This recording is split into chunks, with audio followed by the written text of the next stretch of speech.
দেখেন fan belt এখানে দেওয়া আছে। এই ফ্যান বেল্টে কয়টা কাজ করতেছে জানেন? ইঞ্জিনের থাকা ঘোড়া ও ডাইনামাকে ঘোড়া চার্জ দিচ্ছে ব্যাটারি, আবার ওই যে রেডিয়েটরের পানিকে ঠান্ডা করার জন্য ওখানে ওই পাখাকেও ঘুরাচ্ছে। তাহলে এই বেল্টটার ডিউটি বিশাল বড় না? এই বেল্টটাও দেখতে হবে আছে কিনা, বুঝছেন? এই বেল্টটা এটা চাপ দিলে দেখেন একটু নরম আছে, এই নরম থাকবে। তার থেকে বেশি নরম হলে হবে না, তাহলে আবার ব্যাটারির সঠিক চার্জ দিবে না, বুঝছেন? হ্যাঁ, ওই রকম টাইট থাকতে হবে, যেরকম টাইট আছে। আবার একেবারে হার্ড হওয়া যাবে না, তাহলে আবার এগুলার বিয়ারিং টিয়ারিং ভেঙে দেবে, তাই না? বুঝছেন?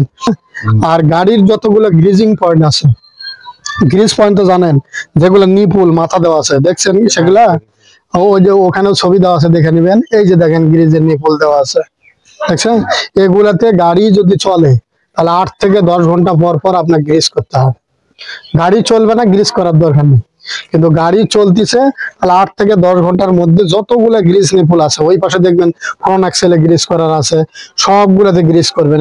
এখানে স্প্যান্ডেলে গ্রিজ করা আছে, সবগুলাতে যদি গ্রিজ একটাতে যদি আপনি না করেন দীর্ঘদিন, তাহলে ওই অংশের জন্য আপনাকে অনেক টাকা খরচ করতে হবে।